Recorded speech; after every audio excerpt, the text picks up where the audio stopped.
All right, today we have Greg Isenberg. Welcome to the show. Thanks, man. Good to be here. Yeah, it seems like it's been a while since we've sort of known of each other on the internet through Product Hunt and all the different things that you launch. But when you give us a sort of 30, 45-second intro.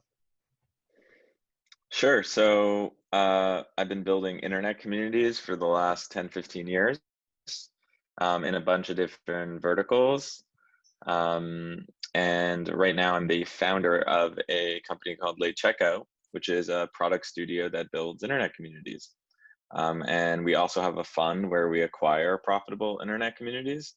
And we also have an agency that creates internet communities for a few brands. So that's what I do. Awesome. What is a community? Like, what's the definition of a community to you? I think people, I was like kind of community at Product Hunt a few years ago, and that meant make sure people are talking about products, sharing products, but also like part community support stuff. And there's just loads of people since leaving Product Hunt. People were asking me all the time about, can you help us? Like, I need to build a community. I got my business. I need to build a community. How do I do it? So I'm interested to see how you look at those types of questions. Yeah, I think, in 2020, community is such like a hot topic. When people say they want to like build community, what they're really saying most of the time is they want to build an audience. The thing is, an audience and a community are two really different things. An audience is just, you have a bunch of eyeballs at a thing and they could be interested in the thing that you've built, but it doesn't necessarily mean that they feel some sort of membership to this community, that they feel like they had shared experiences with this community. And I think that's the big differentiator between audience and community. The example, I use, I think David Spinks might have told it to me, was if you think about, Brian Chesky and Joe Gebbia, the co-founders of Airbnb, like basically, create a circle, put them in the middle, co-founders of Airbnb, those, that's a community. Then it's like the first 10 employees, that's a community.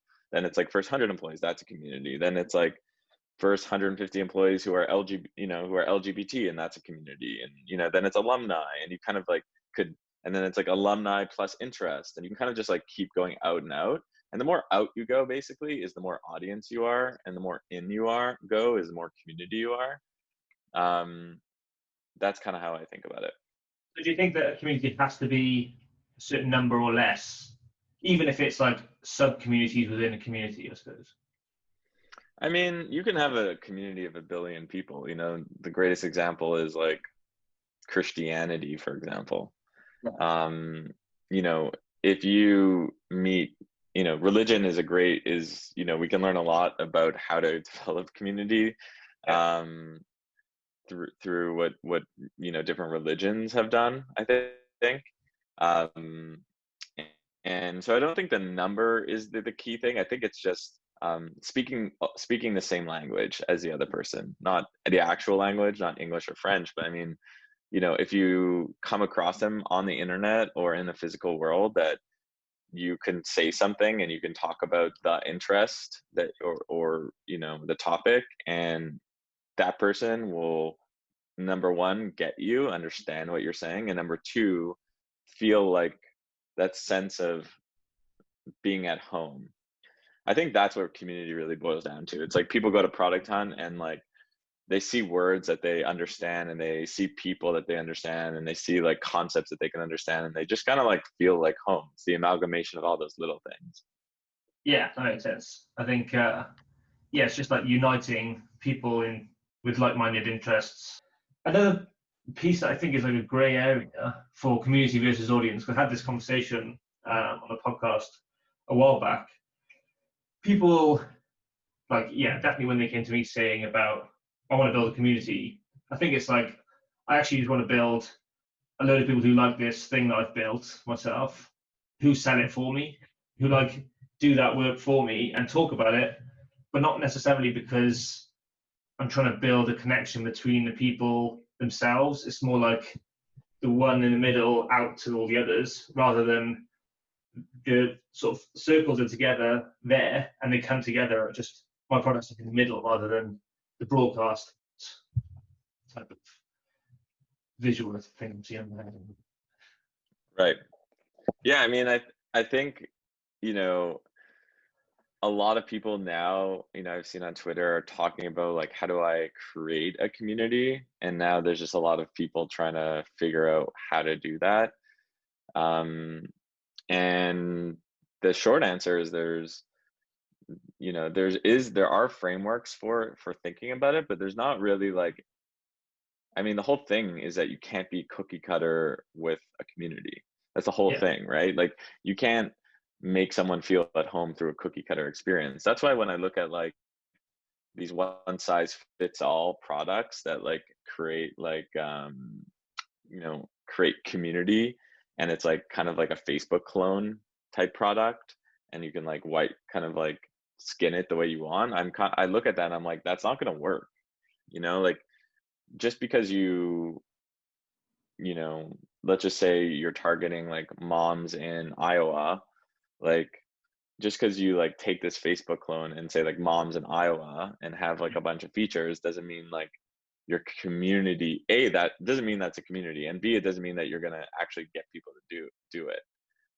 yeah, I actually think the number one thing that people should do when they're thinking about how to create a community is start by creating content, and think of, you know, for a few reasons. Number one, it really like clarifies your thought. Number two, you're able to build relationships really easily. Like you put out tweets, you put out blog posts, you put out videos, um, then you get this like inbound from that community, and that's really cool.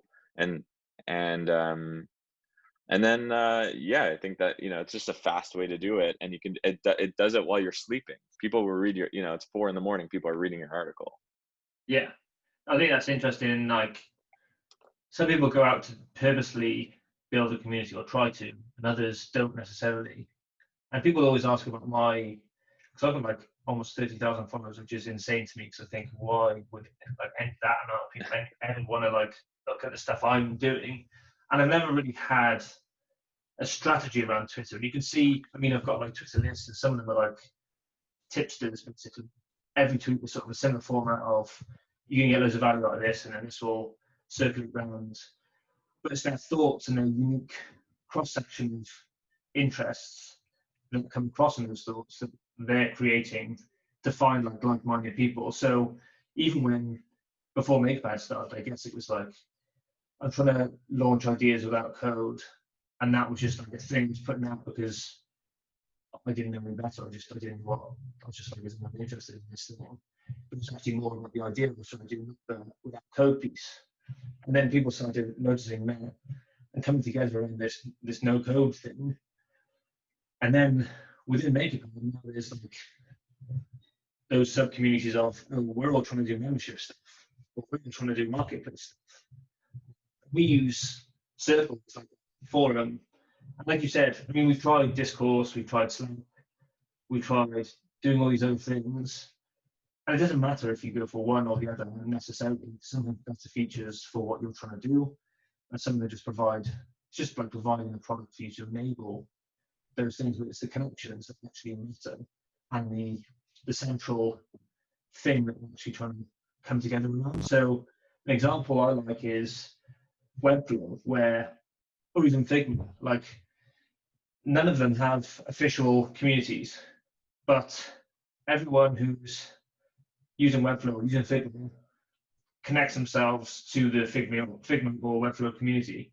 And like, that's such a different thing. If you said to everyone who said, oh, how do I build a community? You say, well, look at Webflow and Figma, and then look at someone who's like intentionally built a forum, maybe Nomad List or something. It's like a clear community around a specific thing. It's like, here's where everyone gathers.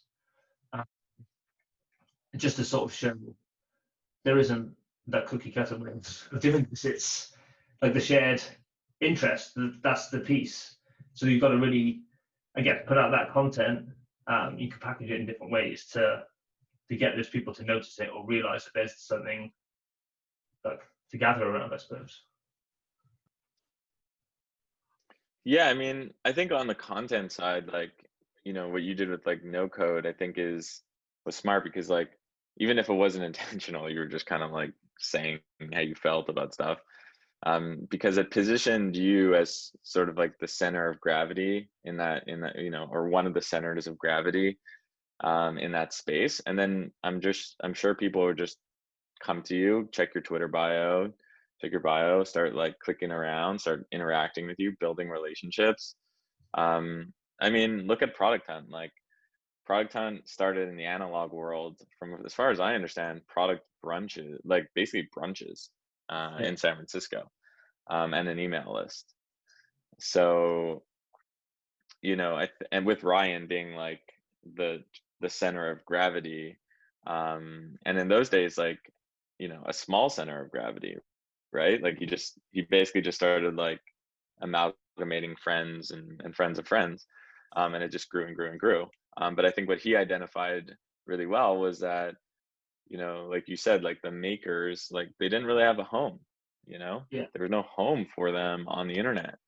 And it's a specific type of maker too. It's ones that are like, super interested in what's new in terms of products, product junkies or whatever. And I think that's a really also an interesting point when you're trying to think about what type of community do you want to create. You can either do what you did really, which is create a community around something that really didn't really exist that much a few years ago, and it's been like a new trend. And so, there was an opportunity, or you have to be really, really well defined in terms of like who the person is or who the group of people is, and then how do you build relationships, and then how do you effectively create a product that these people feel like they can make it a part of their daily habit. Yeah. I was going into this conversation going to ask you, like, what do you think it has to be product first or community first or vice versa? But actually talking about it now, it seems like it's almost neither. It's like you've got to make yourself that center of gravity for something first, and then you put out the content for that community to find you and you to find them, and then you start like discussing stuff, and then it becomes like a community, and then you can create something on top of it. I wonder, and well, I wonder if you think the same, and if times are changing for that, because you can build something so quickly. Is it a case of Yeah. working Well, I so think, quickly? yeah, I mean, I think, where the interesting thing about where my world and community and where your world now and no code kind of overlaps is that um, a lot of community builders are non-technical people, and no code, the whole no code movement basically makes it faster than ever to test if a particular community is a thing. Yeah. So the question is, and one of the things we do really is like, how do you like throw a ton of experiments, against the wall using no code tools, and just see like buy Facebook ads, see if it it resonates with people, or start posting it on Reddit and like asking the mods to promote it, or getting TikTok influencers to share it, but like throwing up these landing pages is and or communities as quick as possible, and seeing and seeing like how it feels. And so I think, yeah, I definitely see, we launched, I'll give you an example, like we launched, in April via no code, a website called youprobablyneedahaircut.com, which Yeah. literally went viral. Millions of people saw it, thousands and thousands of dollars of booked revenue for, people color stylists who needed money and people who needed haircuts. I mean, it was perfect, right? Like, and we were able to create that community quickly, and use Product Hunt actually, where we initially launched it. And it's just it's a really, I think it's the best time that I've been alive, where in terms of like how easy it is to conceptualize a community concept and design a community concept and put it out there and then get people to it, and then get people to stay. So what part of you probably need a haircut do you define as the community piece? Because it may not look that way for other people on the outside, thinking, well, this is like a productized service almost, or this is like Yep. platform to do stuff and book things. So where's the community from your point of view, I guess? Yeah, so on this side, it's not on the demand side, so it's on the consumer facing side, but it's on the actual supply side. So it's, people of color might want a place that are stylists are actually looking for. That's a community of people actually looking for, connection and meaning, and want to share tips and tricks and actually share a lot of similar struggles in the industry. So there's kind of two pieces to it. It's, the first is that particular group, and then the second piece to it is this movement around, I guess it's like passion economy, but basically like a lot of these stylists and barbers actually want to create their own businesses. So we've been able to do that for them, where they don't have to go into their barbershops or salons anymore. They can actually just work full time virtually from the comfort of their apartment, because they're making more money actually, and then they also get this sense of community with other stylists. Yeah, that's interesting. I think it would be sort of standard, or it would just be automatic to think community has to be like this group of end users that use your product or use your service, or who, like, I think things like all the social networks should almost make it feel like maybe that's what you need, is like this huge audience of people who they're the community, the ones you're selling to, like, and almost looking past what actually might be where you should focus on building the community, which is the people who provide those services and things for people. So that's interesting. I've not really thought about it that way either. Yeah, I think we often think about community as always consumer facing, which isn't exactly the case. In fact, some of the most interesting community use cases are supply side marketplaces. I'll give you one example, like Uber drivers, Lyft drivers. Like, is there a community of Uber consumers and Lyft consumers? Probably not. It's a commoditized thing. You press a button, a car shows up. So I wouldn't call it a community. But is there a community of like Uber drivers in Williamsburg or Brooklyn or whatever? Like, yeah, maybe they do have a lot of shared experiences, and they might want to connect. Yeah, that's a good point. Yeah, I think it's. Yeah, I don't know if I feel like I saw David Spinks do something about the framework of breaking down communities, or someone did it recently. And I wonder if it's like, because everyone wants to know all the answers to all these things, and think, because with other things like a marketplace, you can see, okay, these are all the things I need to consider or look into and make sure that this thing happens and this thing happens. I wonder if there's like a community blueprint, not a blueprint, but like a blueprint, which is like, have you considered that actually your community is not necessarily consumers? It might be like businesses, or it might be the people you're like looking past to get to the end person. And then, yes, frameworks of getting there, I guess. Yeah, I mean, Spinks is like one of my favorite people on, in terms of like writing about community and talking about community. I wish there were more people. There's a few I follow. I'm curious, do you have any people that you can think of that are really, sort of good and insightful community people that share a lot of knowledge on it? besides Spinks? I don't know. I think Rosie Sherry, who does the community at Indie Hackers, is an awesome job, and like you can see that through the community there. And Cortland obviously did a great job there initially. But I don't know about like people talking about. And actually, she has a Substack about, I think it's called Rosie Land. It talks about like all community stuff every week. So she does like a little breakdown every week of community-based things. But yeah, I think so many people talk about community and just there isn't enough people who have the right like knowledge who are then talking about community or saying these are the experiences that like I saw or I went through.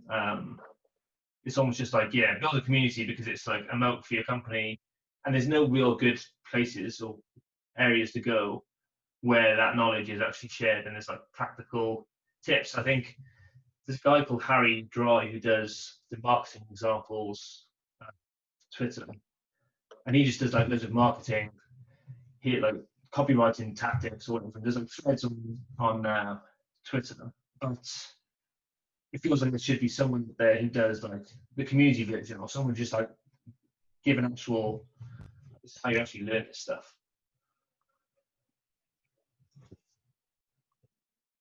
Sounds like there's an opportunity there for, just as like Brian had an opportunity with makers, there's probably an opportunity for community makers. Yeah, I was gonna say, have you got enough time on your plate with everything going on? Oh man.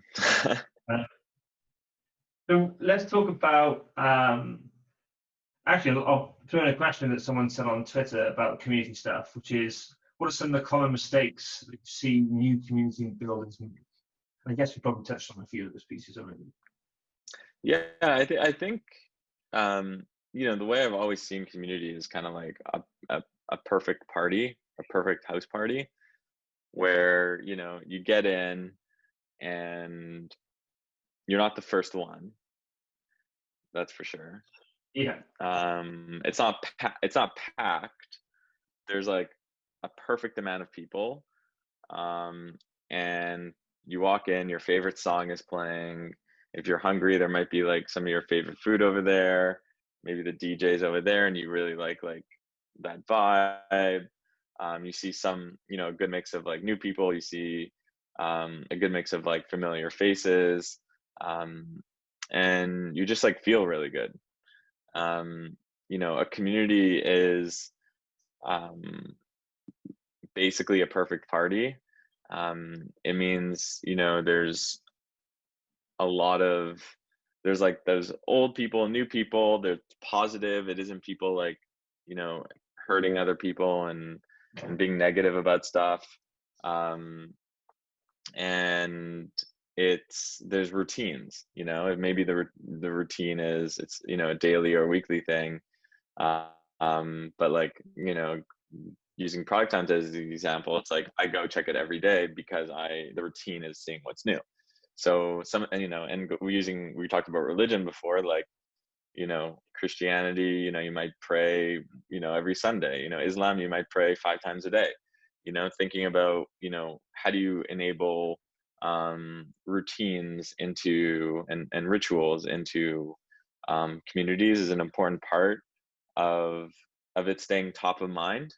So I think that those are things that come to mind.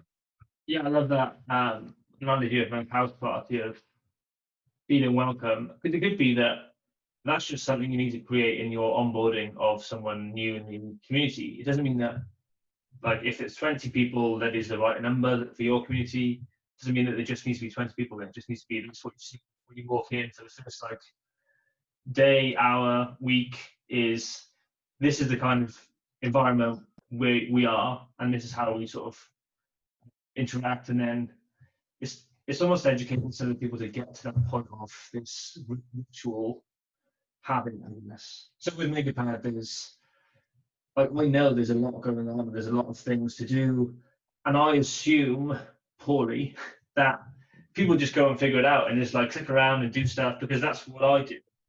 So I just go and click around and find my stuff, and then sort of nudge in and be like, okay, yeah, I'm here, and oh yeah, this is cool, that's cool.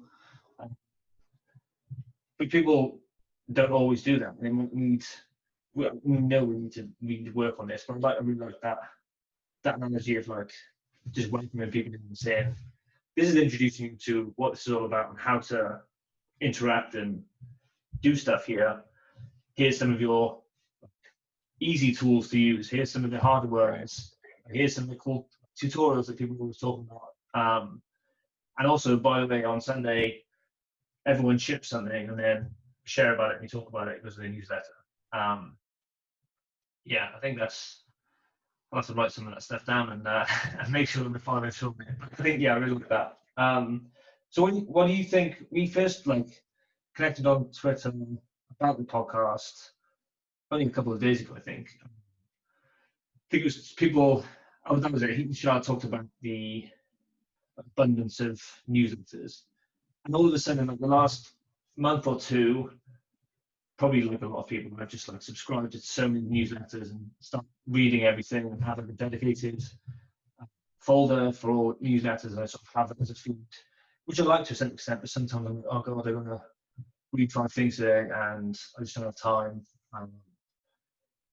But I find writing really difficult myself. So I wonder if, I know you've got a Substack. I wonder how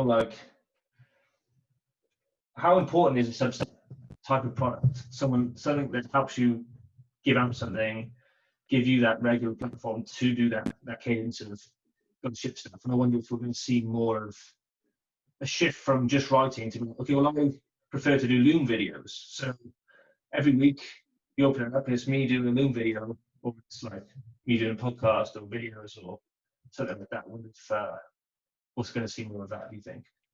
Yeah, I think the truth is writing is really hard, as you mentioned. I still think it's I still think it's actually the best way to distill your thoughts, even if you're bad at it. There's something about staring at a blank piece of paper or looking at a blank document and just struggling through, struggle. I think struggle is an important part of you should struggle, a little bit. And I think that'll get clear people's concepts a lot. So I still think writing is really important, but I think that as a first step, but then can you take it to a Loom? Can you take it to a podcast? Can you take it to a Clubhouse? Can you take it to a Zoom? I just tweeted right before this, hey, I'm thinking about starting a small Zoom chats around the unbundling of Reddit. Anyone interested in joining? And a lot of people did, which made me think that there's other forms. What are other forms, and how do people want to communicate? Clearly people do want to communicate in these small groups, so I think it's thinking about your community and what are the needs, and how could you all of this is media, right? So it's just how does your community want to consume media, and then how could you do something that's also different than your competition?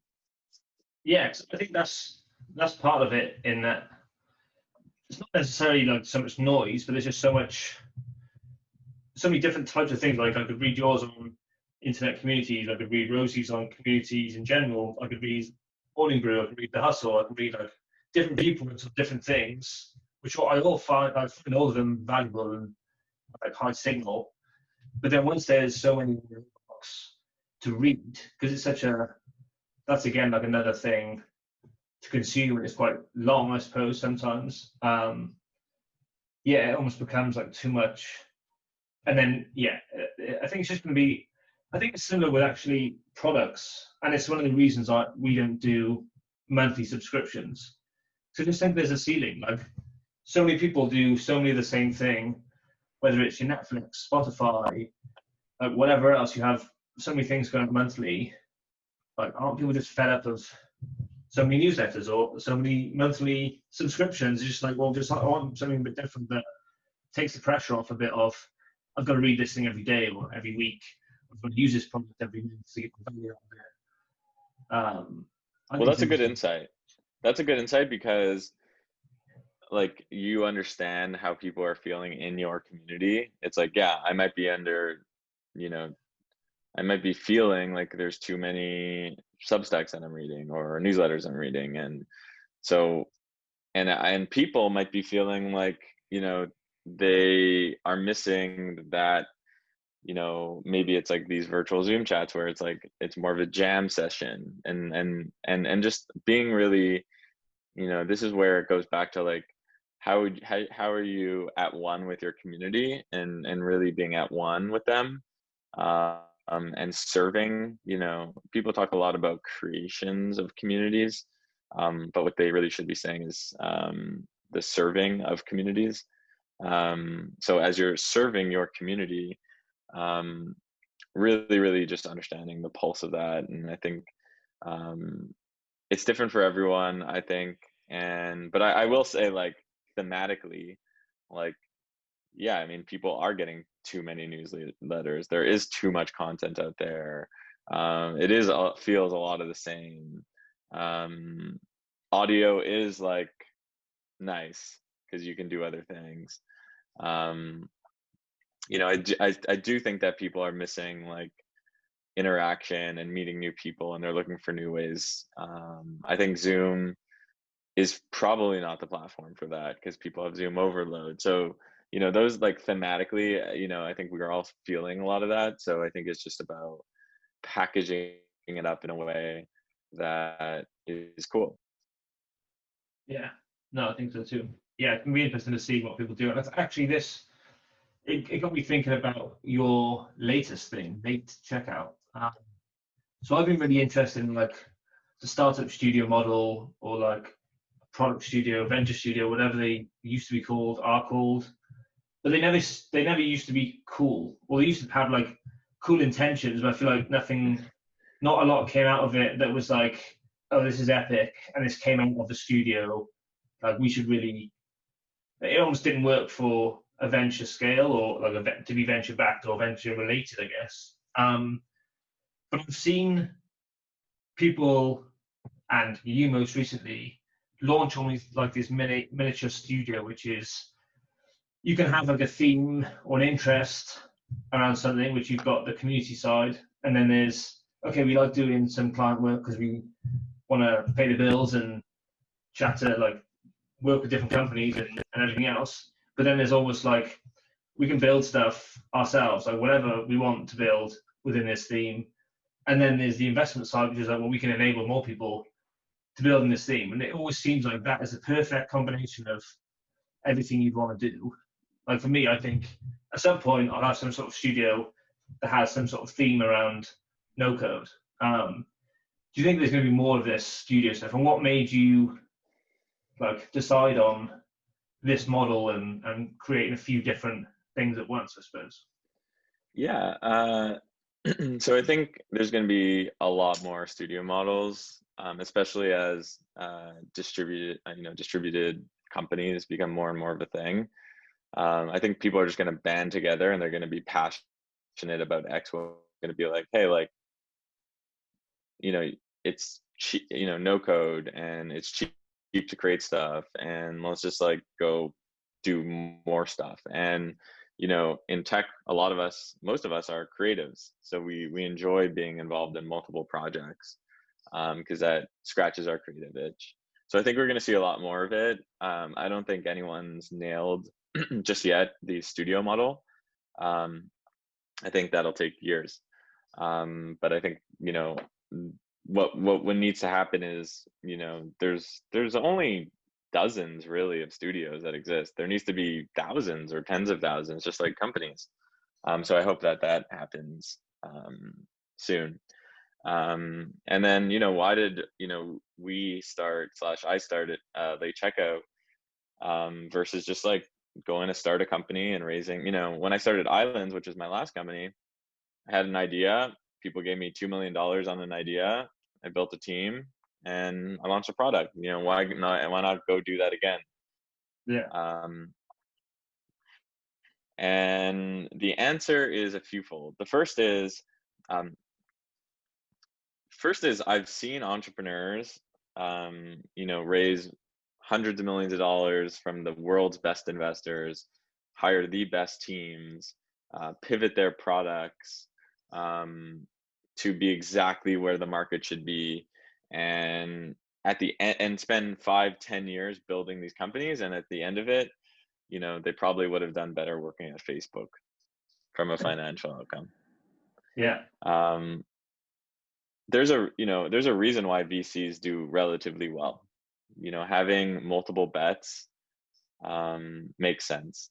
If you're creating a stock portfolio, being 100% in on one stock, obviously we all know is not a good idea. So why are we doing that with our companies? Why are we putting 100% of our net worth, 90% of our net worth, whatever it is, into our companies? And I think that's something that, I was like, I don't think so. I don't think I want to do that.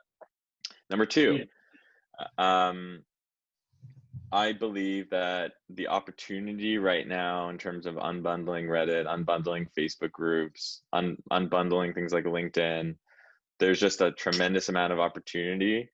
And I feel like a kid in a candy shop.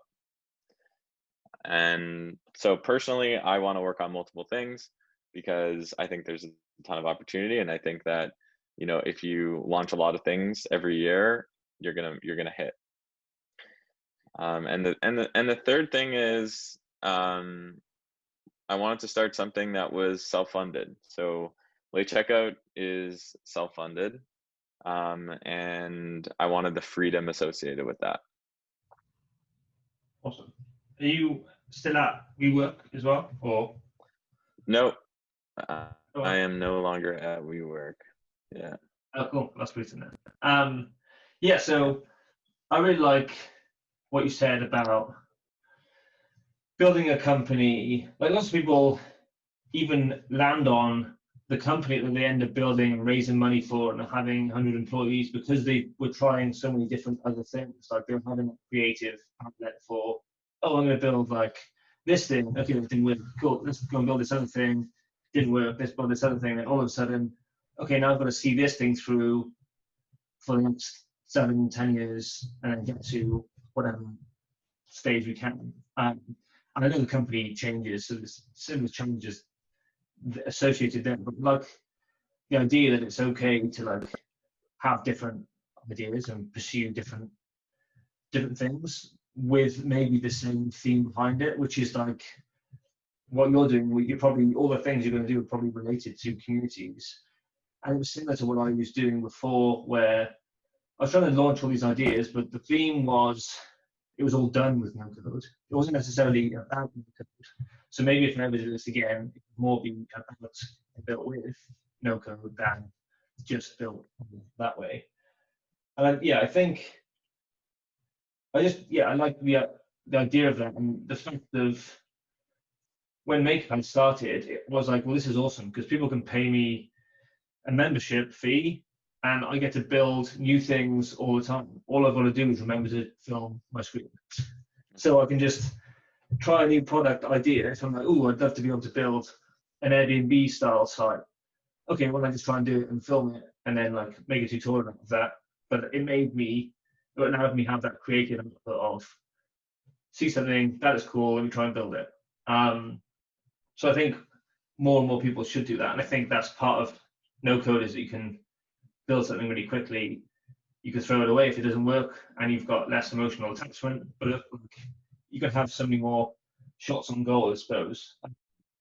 Earnest Capital is one of our investors, and their investment model is like a profit share agreement, essentially, or shared earnings agreement to see. I wonder if there's some sort of like combination of the two, where the investment is in the studio and the studio has like free reign to do whatever they want, have tons of different products, but there's just a theme behind it, and then it's all done through like revenue sharing. I wonder if that like could spark something different. Yeah, I mean, I think that's another whole thing, which is like studios are going to spawn new business models. We're exploring it ourselves with just how we structure our company and how our family of companies, and how we actually think about profit sharing as a part of that, which is like something that is traditionally like in venture-backed startups, like profit sharing is not really like a thing, you know. Yeah. But there's a, you know, there's for some businesses, I think it makes a lot of sense. So I think that is one thing. The other thing is like what we're doing is we're actually spinning off our products into separate companies that we might end up raising venture for, but we might end up being the sole LP, basically the sole investor in that business as well. So, yeah. Awesome. What are you looking for as part of Late Checkout? You invest in companies or communities rather, or both. What's the criteria you look for then when acquiring an internet community? We're pretty opportunistic. The key thing here is that there is an element of community, like we talked about, that it generates revenue, and is profitable, that it's been around for more than a year. And, you know, sometimes we meet founders and they're just kind of like, I'm tired. I don't want to do this anymore. You Yeah. know, I need a new life. And like, we're the new life. Like, we believe that we can like supercharge that community. And then we, you know, we'll make an offer. Um, so that's kind of like the criteria, you know, but we'll look at big, you know, big deals. We'll look at small deals. We'll look at everything in between. Yeah. So have you done? You don't have to mention any that you can't announce, but have you acquired any internet communities already? We haven't. That being said, like we started the business a few months ago. Um, I was reading this paper from Stanford around what a search fund is. I don't know. Do you know what a search fund is? I think I looked into that recently. Actually, I saw something come up about it. Basically, it's like a common fund that, you know, investors will give $500,000, $1 million, $2 million to someone who wants to buy a company. And they did this research on all these Stanford grads who did it over time, and the average amount of time it takes for a founder of a search fund to acquire successfully a company. Keep in mind, you have to do the deal sourcing, you have to do the diligence, it has to make sense, you have to get a term sheet that needs to get signed, then you need to do the, you know, the definitive agreement, then the deal needs to close. Like there's a lot of steps in the process that usually takes 18 months. So it's a long time. That being said, like, you know, we're quicker, we're a lot quicker than that. But you Yeah. know, in terms of like finding the right fit, like it's, you know, we've got a high bar. Yeah, I guess that reminds me of like Andrew Wilkinson with his Berkshire Hathaway of the internet and just saying, well, if Warren Buffett can do something in this many days, we want to be able to have something sorted in like 30 days or something. Like, there's no need for it to be 18 months. Something like Right. that to go through. What with the unbundling of Reddit, as that seems to be like the big theme going on right now with like on the podcast episodes I've listened to you on, and you just said you just did that to and maybe you don't want to give away this that someone asked on Twitter, which is what B2B Reddit subs look like for unbundling. So I think it's obvious to think about it through the consumer community lens, like we were talking about earlier. I wonder what you think about the B2B side of it. Yeah, I mean, you know, people talk a lot about B2B and B2C. At the end of the day, it's just people. Like we're selling to people. So, you know, there's just as there's opportunity to build like consumer facing stuff, there's opportunity um, for companies, startups, products to build things that are specifically designed for businesses. And I'd probably argue that B2C is probably going to see a rush of community founders in the next 18 months. And they're 99% going to focus on B2C. Why? Because it's just like people like to build products for themselves. It's more fun that way.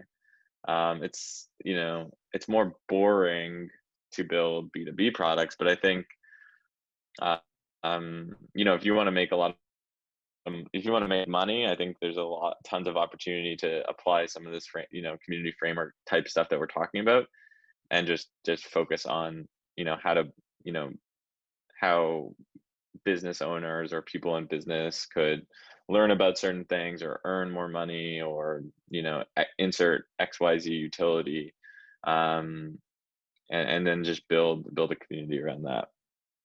Yeah, no, for sure. I think you did we did also an episode with Sean and Sam on my first meeting.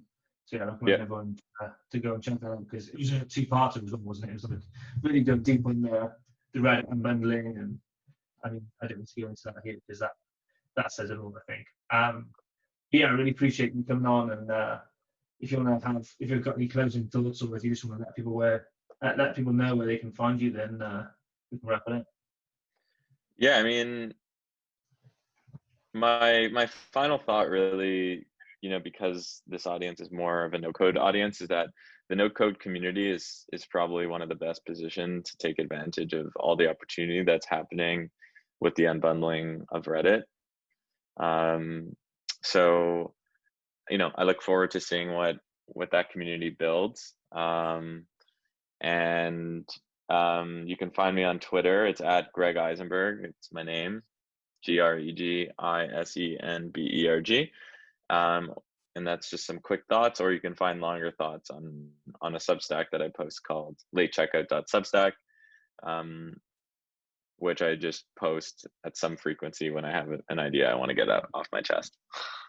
Awesome. Well, yeah, I'm subscribed to that and follow you on Twitter, and been listening to everything you've been doing recently, so it's awesome to watch, and I'm really excited to see what comes up with Late Checkout soon. But yeah, thanks so much.